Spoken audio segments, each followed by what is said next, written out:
Okay, klaruhin ko to ha. Ako pinipilit kong mailatag ng maayos na naiintindihan ng lahat ang explanation ko eh. Si I'm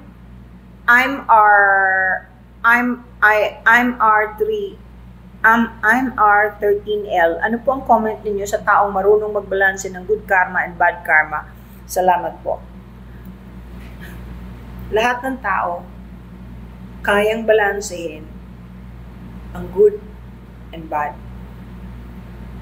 Number one, kung gusto mong mabalanse, gusto mong mawala yung bad karma, all you have to do is to think pure thoughts. Pure thoughts. Napakahalaga po niyan. Pure heart. Kahit sino, kahit sinong tao na feeling niya may bad karma siya, maari mong idulog sa langit, hilingin, kasi walang ibang makakaputol ng kabusitan ng isang tao kundi sila mismo.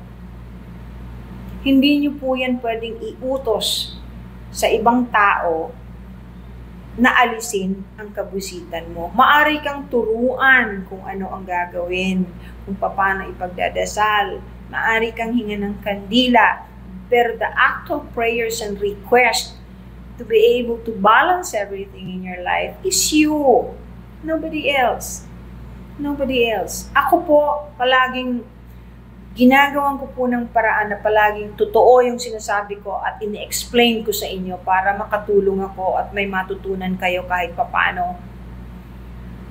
Pagdating po sa mga bagay na personal na gusto ninyong matupad at hilingin sa taas kung naniniwala kayo sa Diyos, kayo po mismo ang dapat gumawa nun. Hindi nyo pwedeng iasa sa iba. Kahit nga tayo mismo pag mali yung pagdarasal, nagtataka, nobina ka ng nobina, pero hindi naman nakakarating sa taas at hindi sinasagot. Maraming reasons yan. Maaring mali yung way ng pagdarasal mo. Katulad nung mga titas na natutulog, nagdadasal na nakahiga, maya-maya nakanganga na. Tulog na. Kasi hindi ka pwedeng magdasal na nakahiga. Pero na lang kung imbalido ka o may sakit kang hindi ka makakaupo. Pangalawa, na pagkakamali. Hindi naman pagkakamali, kundi you probably don't deserve to get whatever it is that you're asking for. Pangatlo, baka pag binigay sa'yo, hindi naman makakabuti sa kaluluwa mo.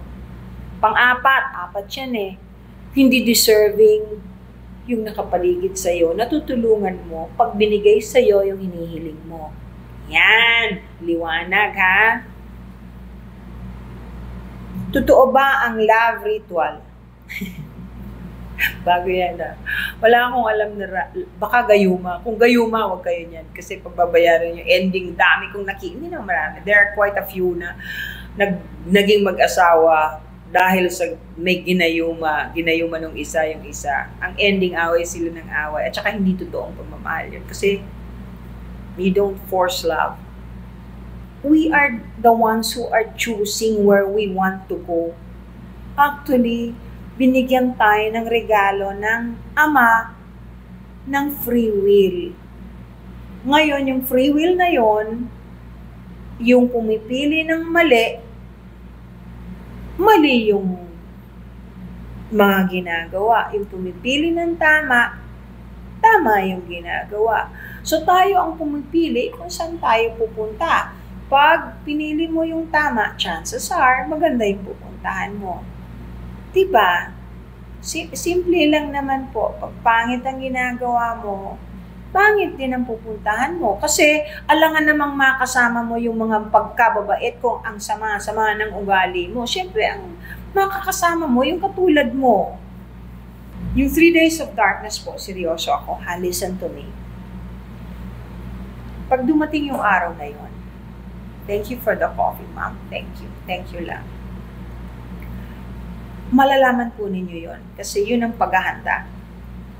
Yun talaga, ang alam ko, nangyari na yan noong unang panahon Mahirap po ipaliwanag.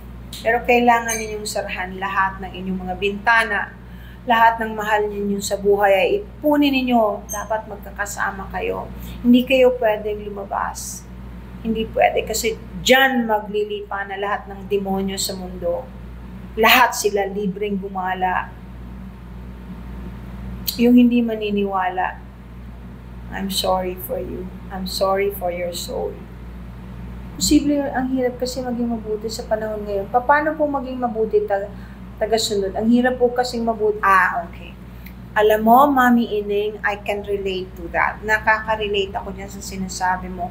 Mahirap talaga kasi maraming temptations. Kaya nga palagi kong pinapakiusap sa lahat ng tao, ng kahit anong religion ninyo, have more faith at magdasal. Pag nagdadasal kasi, kahit papano, lumalayo yung temptation. Totoo po yan kasi ako pa ang dami kong palpa. Lalo na pag hindi ako nagdadasal. Pag nagdasal po ako, usually, nagiging mas matatag ako at hindi ako nagiging mas malakas ang loob ko na umiwas sa temptation. So, ganito ang gawin nyo. Pagising, pwede naman kayong mag-request dun sa dinadasalan ninyo. Ako kasi ginagawa ko yan eh. You can say, oh please help.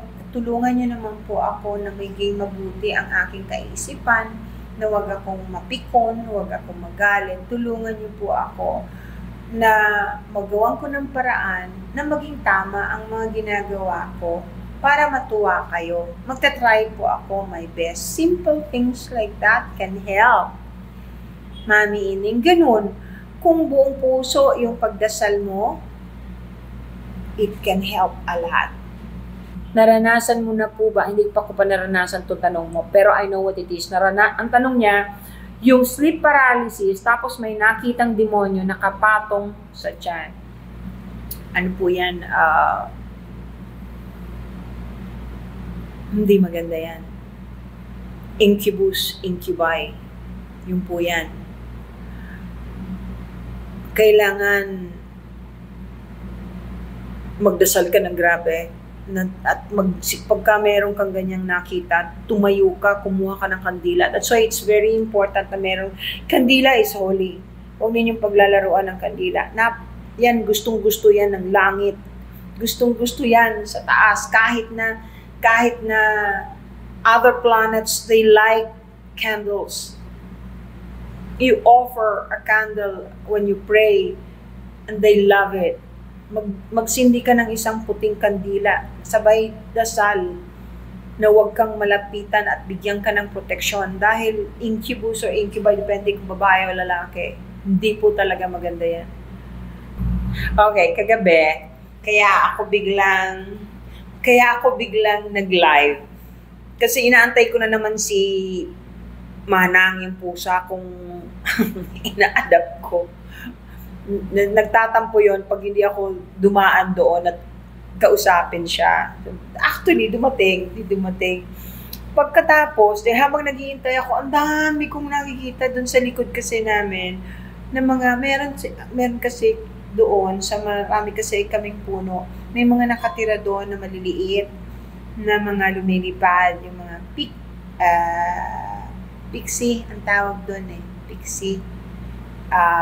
Maliliit na fairies. Meron ding regular size, pero karamihan sa kanila maliliit.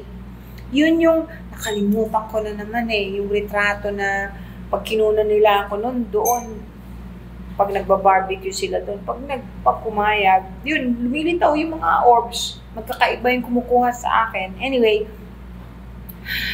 kaway ng kaway, yung bang nagpapapansin. So, nag-live ako hoping na sana may ibang makakita tapos screenshot. Kasi kahit hindi makita yung kabuuan, okay,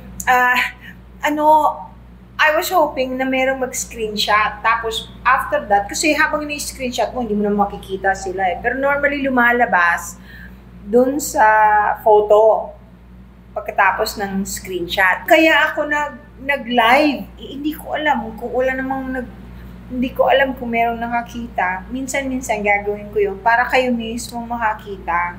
Tapos let me know, pwede naman kayong mag-message sa akin. Sandali lang po yun. Late na kasi yun eh, nahihiya ako mag-live ng late. Yung pala, ang dami pa rin nanonood kahit late. Tsaka wala naman akong announcement. I'm also a clinical hypnotherapist. Pinag-aralan ko po yan. Graduate po ako dyan. Sa ARE pa ako nag-aral kay Edgar Cayce. Ano po, hindi sa pipitsuging lugar. ARE, kay Edgar Cayce. Pero, never na ginamit ko o ikinuwento ko o dun ako kumukuha sa mga pasyente ko na riniregress ko. Hindi po. Lahat ng kinukwento ko, lahat ng ipinaalam ko sa inyo ay galing sa sarili ko. Galing po sa experiences ko. Galing po sa sinasabi sa akin ng taas. Kasi ito na po talaga yung panahon na yon. So, hindi po second hand o third hand ang mga ipinaalam ko at itinuturo ko sa inyo. So, sana bigyan ninyo ng pagpapahalaga kahit papano. Kasi, ito na yung panahon talaga eh. Ito na eh. Ang gulo-gulo na eh.